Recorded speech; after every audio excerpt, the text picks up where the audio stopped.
Last একটি মশলা বলি, সূরা ফাতিহার পরে আমিন পড়েন, কিন্তু সূরা ফাতিহা আপনারাও পড়েন কি? আমরা পড়ি না। কে পড়েন? ইমাম। আচ্ছা, সূরা ফাতিহা যে পড়া হয় এটাকে নিয়ে বলে বিভাজন তৈরি করে, বলছেন না বুখারী শরীফে আছে আল্লাহ রাসূল বলছেন লা সালাতা লিমান লাম ইয়াকরা বিফাতিহাতিল কিতাব, সূরা ফাতিহা ছাড়া নামাজ হবে না। যারা সূরা ফাতিহা পড়বে না তাদের নামাজ হবে না, আল্লাহ রাসূল বলছেন। আর সহিহ ইবনে খুজাইমার তারা রেফারেন্স দেয়, অনেকগুলো হাদিস পেশ করে যেগুলোর মূল অর্থ হচ্ছে সূরা ফাতিহা যে পড়লো না তার নামাজ নেই। বুঝে নিয়েছেন? হুজুর তো আপনি তো ঠিকই বলছেন, তাহলে ওরা তো ঠিকই বলে তারে সূরা ফাতিহা না পড়লে নামাজ হবে না। আচ্ছা বলুন তো, আপনারা কেউ কি এটা মানেন যে সূরা ফাতিহা না পড়লে পারে নামাজ হবে? কেউ মানেন আপনারা? না, আমরা কেউ মানি না। আমরা তো সবাই মানি যে সূরা ফাতিহা ছাড়া নামাজ হবে না। কেন? সূরা ফাতিহা পড়া ওয়াজিব। আর নামাজের ভিতরে ওয়াজিব যদি কেউ জেনে বুঝে ছেড়ে দেয়, ইচ্ছাকৃতভাবে ছেড়ে দেয়, অজান্তে ছেড়ে দেয়, তাহলে নামাজ হবে না। নামাজ আবার ঘুরিয়ে পড়তে হবে, এটা আমাদের নিয়ম। হ্যাঁ, কোরআনে আছে ফাকরাউ মা তায়াসসারা মিনাল কুরআন, কোরআন থেকে যেটা তোমার সুবিধা হবে ওইটা পড়ে দাও। কোরআনে যে কোনো জায়গা থেকে আপনি পড়বেন নামাজ আপনার হয়ে যাবে, ফরজ আদায় হয়ে যাবে। কিন্তু একটা ওয়াজিব ছেড়ে গেল নামাজ হবে না। তো কেউ আমরা মানি না যে সূরা ফাতিহা না পড়লে নামাজ হবে, আমরা সবাই মানি। I accept one this saying of Prophet Muhammad sallallahu alaihi wasallam. আপনি যেটা বলছেন না যে সূরা ফাতিহা না পড়লে নামাজ হবে না, আমরাও সেটা মানি। প্রশ্ন হলো এটা যে আমাদের ধারণা, আমরা যখন একা একা নামাজ পড়ি তো আমরা নিজেরা সূরা ফাতিহা পড়ি, আর আমরা যখন ইমামের পেছনে নামাজ পড়ি আমাদের সূরা ফাতিহা আমাদের ইমাম পড়ে। কথা বুঝতে পারছেন? তো আমরা এখানে বলছি না যে সূরা ফাতিহা ছাড়া নামাজ হবে, ওই হাদিসটা মানছি আমরা। সূরা ফাতিহা ছাড়া নামাজ হবে না, ওয়াজিব, ওয়াজিব, ফরজ না, ওয়াজিব। সূরা ফাতিহা পড়তে হবে। আমাকে একটা উত্তর দাও যে আমরা একা একা, তোমরা একা একা নামাজ পড়লে সূরা ফাতিহা পড়ো? বলছি ইয়েস। তবে আমি বলছি, আমি যখন ইমামের পেছনে নামাজ পড়ি তো আমরা নিজেরা সূরা ফাতিহা পড়ি না, সূরা ফাতিহা পড়ি, ওই কাজটা আমি নিজে করি না, ওই কাজটা কে করেন? আমার ইমাম করেন। তো তুমি আমাকে এই উত্তর দাও, আমার কাজটা আমার ইমাম যদি করে এটা হবে কি হবে না? Yes or not? উত্তর দিতে পারবে? আরে ভাই, ইমাম তো ওই জন্য বানিয়েছে যাতে আমার কাজটা সে করে। এই হাদিস শুনেন, আল্লাহ রাসূল বলছেন, এইটা সুনানে নাসাই শরীফের হাদিস 391 নম্বর, মা আয়েশা রাদিয়াল্লাহু আনহা বর্ণনা করেন এবং একাধিক সাহাবায়ে কেরাম বর্ণনা করেছেন। আল্লাহ রাসূল সাল্লাল্লাহু আলাইহি ওয়াসাল্লাম বলেন, মান কানা লাহু ইমাম ফাকিরাআতুল ইমাম লাহু কিরাআহ। আল্লাহ রাসূল বলছেন, তোমাদের মধ্যে কেউ যখন কোন ইমামের পেছনে নামাজ পড়বে ওই ইমামের কিরাতটা মুক্তাদিদের জন্য যথেষ্ট হয়ে যাবে। একদিকে আল্লাহ নবী বলছেন সূরা ফাতিহা ছাড়া নামাজ হবে না, একদিকে আল্লাহ নবী বলছেন তোমরা যখন ইমামের পেছনে নামাজ পড়বে তোমাদের ইমামের পড়াটা তোমাদের জন্য যথেষ্ট হবে। দুইটি হাদিস এক অপরের বিরোধ নয়, এই গাধাগুলো আজকে যুগে বিরোধ তৈরি করছে। আমরা বলছি এই দুইটি হাদিস নির্দিষ্ট জায়গায় ঠিক আছে, আমরাও বলছি সূরা ফাতিহা ছাড়া নামাজ হবে না। আমাদের আপত্তি হলো আমরা একাকী নামাজ পড়লে নিজেরা সূরা ফাতিহা পড়ি আর ইমামের পেছনে পড়লে আমাদের সূরা ফাতিহা আমাদের ইমাম পড়ে। আশা করি আর কোনো কনফিউশন থাকবে গো? এগুলো অনেক গভীর বিষয়, আমি আপনাদের কাছে থ্যাঙ্কফুল। কেন জানেন? এত গভীর বিষয়গুলো মানুষ মনোযোগ দিয়ে শোনে না, সাধারণত বুঝতে পারে না, কারণ এগুলো গভীর ব্যাখ্যা। কিন্তু আমি জানি আপনারা অনেক সচেতন পীর গায়ের মানুষ, খুব মনোযোগ দিয়ে শুনছেন। একদম আপনাদের নামাজগুলো পরিবর্তন করবেন, ঠিক করবেন। এই ভুলভাল পদ্ধতির নামাজ পড়বেন না যা আজকের যুগের আহলে হাদিসরা বলে। তো বিষয় হলো সূরা ফাতিহা ইমাম পড়বে, মুক্তাদি নয়। আপনি যখন নিজে পড়বেন তখন আপনি নিজে সূরা ফাতিহা পড়বেন। মশলা ক্লিয়ার? এইটা হচ্ছে আমাদের নামাজের, বুঝলেন ভাই, পদ্ধতি। এরপর আমি একদম লাস্ট পর্যায়ে গিয়ে বলবো, আমরা নামাজ পড়ি, নামাজ পড়ার সময় আত্তাহিয়াত করার সময় একবার আঙ্গুল তুলি না? আঙ্গুল তুলি। আমরা কি করি? ইশারা করি, আশহাদু আল্লা ইলাহা ইল্লাল্লাহু ওয়া আশহাদু আন্না মুহাম্মাদান আবদুহু ওয়া রাসূলুহু। এর অর্থ জানেন? আমি একটু সহজভাবে বুঝিয়ে দিচ্ছি। আশহাদু, আমি সাক্ষ্য দিলাম, আল্লাহ লা কিলা, কেউ নেই, ইলাহা, কোন মাবুদ, কি বললাম? আমি সাক্ষ্য দিচ্ছি কোন মাবুদ নেই, কোন মাবুদ নেই, ইল্লাল্লাহ, তবে আল্লাহ, কি বললাম? তবে আল্লাহ, ওয়া আশহাদু আন্না মুহাম্মাদান আবদুহু ওয়া রাসূলুহু, এবং আমি সাক্ষ্য দিলাম মুহাম্মদ সাল্লাল্লাহু আলাইহি সাল্লাম হচ্ছেন আল্লাহর বান্দা এবং তার প্রিয় রাসূল। এটা অর্থ বুঝলেন? তো কি বুঝলেন এখানে? আশহাদু আল্লা ইলাহা লা ইলাহা লা ইলাহা লা ইলাহা, কোন মাবুদ নেই, কোন মাবুদ নেই, কোন মাবুদ নেই ইল্লাল্লাহ, তবে আল্লাহ। কোন মাবুদ নেই মানে আপনি দেখাচ্ছেন, আপনি মুখে বলছেন একটু দেরিতে, কোন মাবুদ নেই, কোন মাবুদ নেই। আরে কি বললো কোন মাবুদ নেই? আল্লাহ তো আছেন নেই? আপনি মুখে মুখে বলছেন কোন মাবুদ নেই, কোন মাবুদ নেই, কোন মাবুদ নেই, আশহাদু আল্লা লা ইলাহা ইল্লাল্লাহ, এর মানে কি কোন মাবুদ নেই। আপনি যে কোন মাবুদ নেই তবে আল্লাহ, তবে আল্লাহ, এই তবে আল্লাহ বলবেন কখন? যখন এই কোন মাবুদ নেই শেষ হবে তবেই তো বলবেন তবে আল্লাহ। কিন্তু কোন মাবুদ নেই, এই যতক্ষণ বলছেন কোন মাবুদ নেই, এটা শিরক হচ্ছে না? কোন মাবুদ নেই মানে কোন আল্লাহকে মানছেন না, তাহলে কোন মাবুদ নেই। ওই জন্য আল্লাহ নবী বলছেন না না না না, তোমার মুখ বলছে কোন মাবুদ নেই, কিন্তু তোমার আঙ্গুল বলছে এক আল্লাহ আছে। বলুন সুবহানাল্লাহ। তুমি মুখে পড়ে বলছো যে আল্লাহ, আশহাদু আল্লা ইলাহা, কোন মাবুদ নেই, আর আপনি ইশারা করছেন আল্লাহ আল্লাহ। আমি মুখে বলছি তো বলছি আল্লাহ ছাড়া কেউ মাবুদ নেই, বলবো বলবো, কিন্তু আমি আঙ্গুলে ইশারা করলাম খোদা কোন মাবুদ নেই, মাবুদ নেই, তবে এক আল্লাহ, এক আল্লাহ, এক আল্লাহ। বুঝতে পারলেন? ইল্লাল্লাহ, আল্লাহ ছাড়া কোনো মাবুদ নেই। এই গাধাগুলো কি করে বলুন? আশহাদু আল্লাহ, কি রে ভাই এরকম করছে বুঝে? এটা কোন ইশারা রে ভাই? আমরা বলছি আশহাদু আল্লা ইলাহা, কোন মাবুদ নেই, তবে এক আল্লাহ আছে, এক আল্লাহ, এই ভাই এক আল্লাহ। ও বেটা নিজেই কনফিউজ, কি আছে তো, আছে তো, আছে তো, আল্লাহ আছে তো, এরকম করে না কিছু মানুষ, ওরা আঙ্গুল নড়াবে, বুঝলেন? আচ্ছা আমি পারপাসটা বুঝালাম, মানে আমরা কেন এটা তুলি।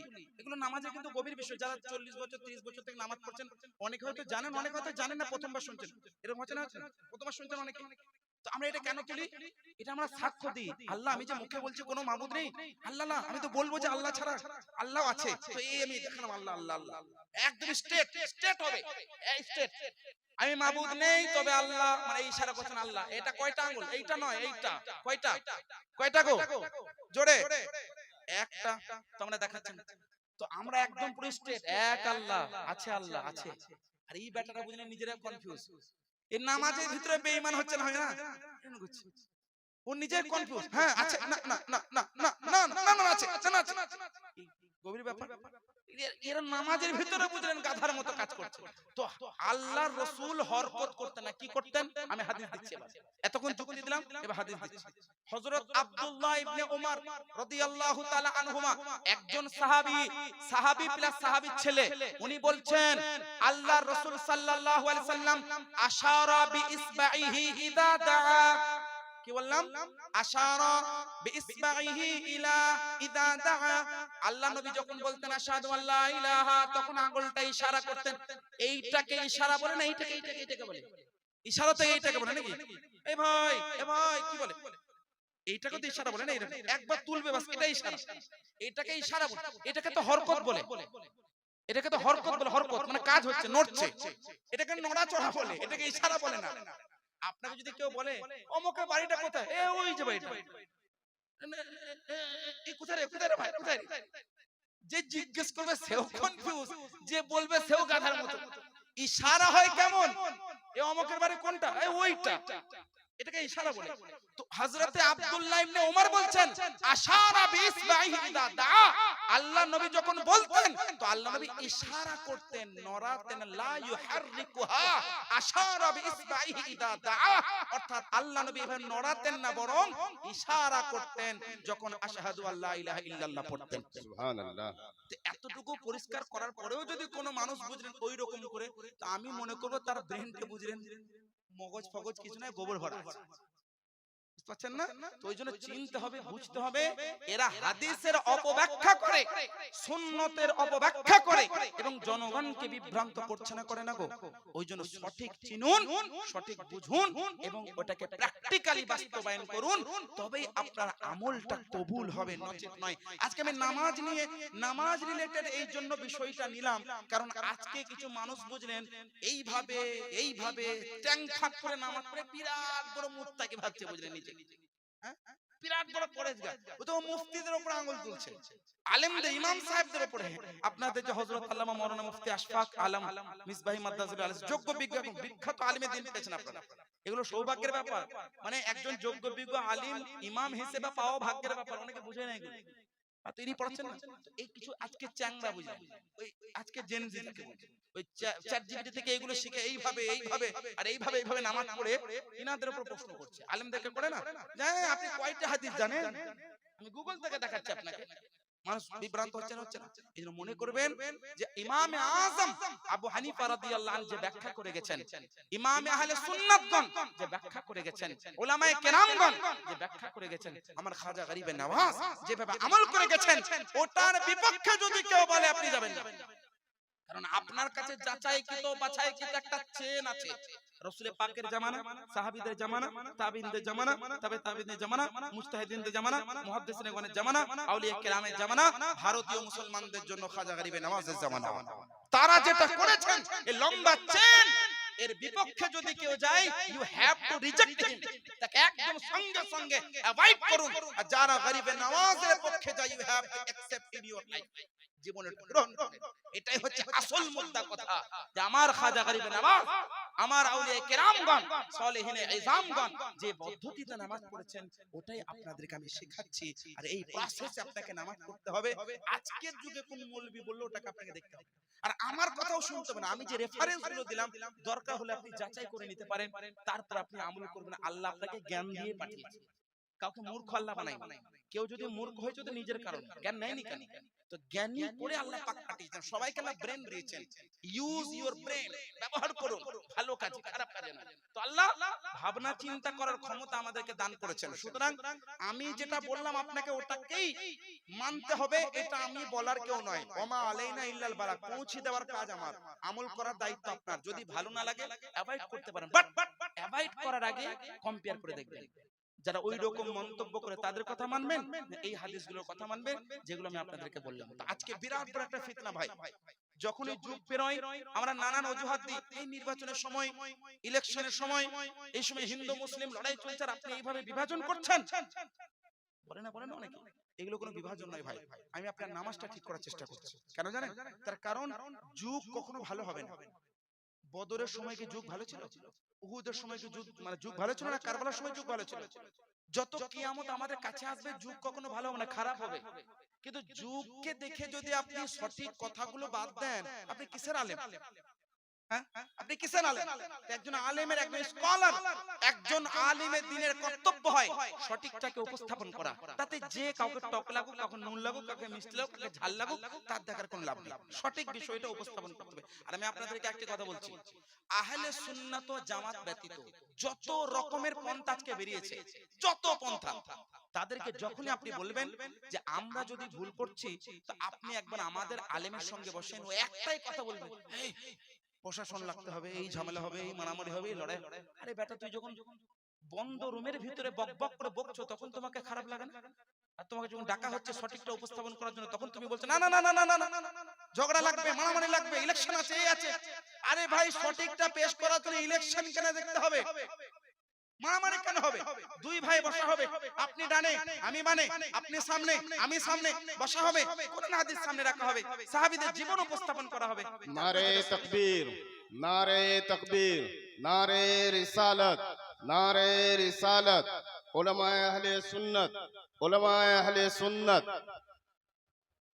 নারে তাকবীর, নারে রিসালাত। আচ্ছা, বক্তা চলে এসেছেন, সময় সংকীর্ণ বুঝতে পারছি।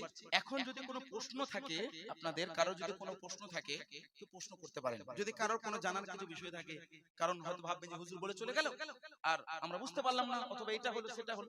যদি কারো কোনো প্রশ্ন থাকে, মুফতি সাহেবকে এসে বলতে পারে, বা ডিরেক্টলিও বলতে পারে, কোনো অসুবিধা নেই। আপনাদের মধ্যে কারো যদি কোনো প্রশ্ন থাকে, কারো কোনো প্রশ্ন আছে জানার? আচ্ছা, দোয়া করার নিয়ম। চাচা খুব ভালো প্রশ্ন করেছেন। আজকে যুগে কিছু মানুষ বেরিয়েছে জানেন তো, দোয়া, এত দোয়া করেই না। আবার দোয়া করে তো এমন গাধা বুঝেন, সে বলছেন দোয়া করছি, আবার এমন বেরিয়েছে বুঝলেন, আপনাকে বললে অবাক লাগবে। আপনারা হয়তো এটা লক্ষ্য করেছেন জানি না, আপনি 40 বছর 50 বছর, আপনি যারা দাদার বয়সে আছেন, চাচার বয়সে, বাবার বয়সে আছেন, আমি আপনাদেরকে অনুরোধ করে বলছি, এগুলো খেয়াল রাখবেন। মসজিদ আপনারা, আপনাদের অধিকার আছে, আপনারা গার্জিয়ান, উল্টো পাল্টা কাজ করলে বলে দেবেন, অধিকার আছে, আপনারা গার্জিয়ান। অনেক দেখবেন ইচ্ছাংরা আজকে যুগে কিছু বেরিয়েছে বুঝলেন, বাপ দাদুর বয়সের লোকরা নামাজে পড়ে দোয়া করছে, হ্যাঁ, আর ও চ্যাংরা দোয়া করতে তোমাকে ভালো লাগছে তুমি চলে যাও, তুমি হয় উঠে চলে যাও, কি সুন্নত পড়ো, যা করো তোমার ব্যক্তিগত ব্যাপার, কেউ তোমার বারণ করবে না, তোমার যেভাবে ইচ্ছা নামাজ পড়ো। মনে করুন আমি নামাজ পড়লাম, আমি দোয়া করছি, আর আমার পাশে বসে আছে, সে যদি দোয়া করতে না চায়, আমরা কেউ বাধা দেবো না? দোয়া করতে না ইচ্ছে করে তুমি উঠে যাও, গিয়ে সুন্নত পড়ো, নাহলে বাড়ি যাও। সে কি করছে? আমরা যতক্ষণ দোয়া করছি ততক্ষণ বসে থাকছে, এই দোয়াটার বেয়াদবি করছে, প্লাস মানে ওর তাসবিহটা এত দামি যে আমাদের দোয়াটা তার নিকটে কোনো অর্থ রাখে না। ওই লোকগুলোকে উত্তর দিতে হবে না গো। আপনি দোয়া করবেন না, আপনার ব্যক্তিগত ব্যাপার, আপনি বাড়ি যান বা আপনি পাশে গিয়ে সুন্নত পড়ুন, কিন্তু আপনার পাশে আপনি দোয়া করছেন, ও বলতে চাইছে আপনি গাধা, আপনি বোকা, আপনি জানেন না, আমি জানি, আমি জ্ঞানী, আমি দোয়া করব না, এটা আমার বড় দোয়া। তো তাদেরকে শিক্ষা নিতে হবে। আমি তিনটে হাদিস পেশ করব, তিনটে হাদিস। নামাজ সালাম ফিরলাম মানে শেষ, তাহরিমুহা আত-তাকবীর ওয়া তাহলিলুহা আত-তাসলিম। নামাজ শুরু হয় আল্লাহু আকবার, নামাজ শেষ হয় আসসালামু আলাইকা, আসসালামু আলাইকুম ওয়া রাহমাতুল্লাহ। নামাজ শুরু হলো আল্লাহু আকবার দিয়ে, নামাজ শেষ হলো আসসালামু আলাইকুম ওয়া রাহমাতুল্লাহ দিয়ে, শেষ। আর কোন আমল নেই তো, এবার নামাজ নয়। এরপর আমরা দোয়া করি। আজ পর্যন্ত কোন আলেম, আমি আপনাদেরকে চ্যালেঞ্জ করে বলছি, আজ পর্যন্ত কোন আলেম আপনাকে বলেছে যে দোয়া ইজ দি পার্ট অফ সালাহ? আজ পর্যন্ত কেউ বলেছে যে দোয়াটা নামাজের অংশ? কেউ বলেছে বলেন তো, বুকে হাত দিয়ে? কেউ বলেনি। কেউ আপনাদেরকে বলেনি যে দোয়াটা হচ্ছে নামাজের অংশ। আমাদের উলামায়ে কেরাম কি বলেন? আমরা নামাজ পড়লাম, নামাজ শেষ তো, সালাম ফিরলাম, 40 জন 50 জন নামাজ পড়ছে, আমরা দোয়া কেন করি? হে আল্লাহ, আমরা অনেক পাপী, অনেক গুনাহগার, 40-50 জন নামাজ পড়লাম, এদের মধ্যে হয়তো এমন কোন বান্দা আছে প্রিয়, যার নামাজটা তুমি কবুল করেছো আল্লাহ, ওর ওসিলাতে আমাদের সবার নামাজ কবুল করে নাও। আমাদের এটা নামাজ নয়, এটা নামাজ নয়, নামাজ কবুল হওয়ার প্রার্থনা। দিস ইজ নট, এটা নয়, এটা নয়, this is not salah, this is not part of salah. এটা নামাজও নয়, এটা নামাজের অংশও নয়, এটা কি? এটা কি? একদম আলাদা একটা ইবাদত, নামাজ কবুল হওয়ার প্রার্থনা। এবার প্রশ্ন হলো, তুমি বলো যে প্রার্থনা করা নামাজ কবুল হওয়ার জন্য দোয়া করা জায়েজ না নাজায়েজ? তোমার ইচ্ছা হচ্ছে না করো না, কিন্তু সে বলে না না না করা যাবে না। আমি তিনটে হাদিস দেব, একদম গ্রহণযোগ্য হাদিস, একটাও জয়ীফ বলবো না, আর রিজেক্ট করতে পারবে না। সুনানে তিরমিজি হাদিস নম্বর 2929, 2929, সার্চ করুন, একটাও ভুলভাবে বলবো না। আলহামদুলিল্লাহ, ফাইজানে তাজুশ শরিয়া, ফাইজানে হাফিজে মিল্লাতের ওসিলাতে একটাও ভুলবো না, সার্চ করুন 2929 তিরমিজি শরীফ। কি হাদিস? আদ-দুআউ হুয়াল ইবাদাহ। আল্লাহ রাসূল বলেন দোয়াই হচ্ছে একটা ইবাদত, দোয়া করাই হলো একটা ইবাদত। মানে নামাজ একটা ইবাদত, দোয়া একটা ইবাদত। তুমি নামাজ পড়লে একটা ইবাদত করলা, এরপর তুমি বেরিয়ে যেতে পারো, আমরা কেউ বাধা দেব না। তুমি আমার পাশে বসে এরকম খটখট করছো, বোকা তুমি, তুমি আমাদেরকে বলছো গাধা, আমরা কি বোকা? তোমার ইবাদতটা কবুল, আমাদের এটা তুমি রিজেক্ট করছো, তোমাকে ভালো লাগছে না। আরে ভালো লাগে না, তুমি যাও কি সুন্নাত পড়ো, তুমি বাড়ি যাও। কিন্তু তুমি নিজের আমল দিয়ে এটা প্রমাণ করতে চাইছো যে যারা দোয়া করছে তারা বোকা। আমি বলছি শোনো, তুমি যে কাজটা করছো এটা ভুল কাজ। কেন? কারণ দোয়াটাই হচ্ছে একটা ইবাদত। তোমাকে যদি মনে হয় তোমার নামাজ কবুল হয়ে গেছে, তুমি বাড়ি যাও না। কিন্তু আমাদের মনে হয়, আমরা নামাজ পড়ে আমাদের মনে শান্তি নেই, কেন? আমরা জানি না আমাদের দোয়া কবুল হয়েছে কিনা। তখন আমরা আলাদাভাবে দোয়া করি, আল্লাহ এই যে প্রার্থনা নামাজ করলাম সবাই মিলে, আমাদের মধ্যে যাকে তুমি চাও তার ওসিলাতে আমাদের নামাজ কবুল করে নাও।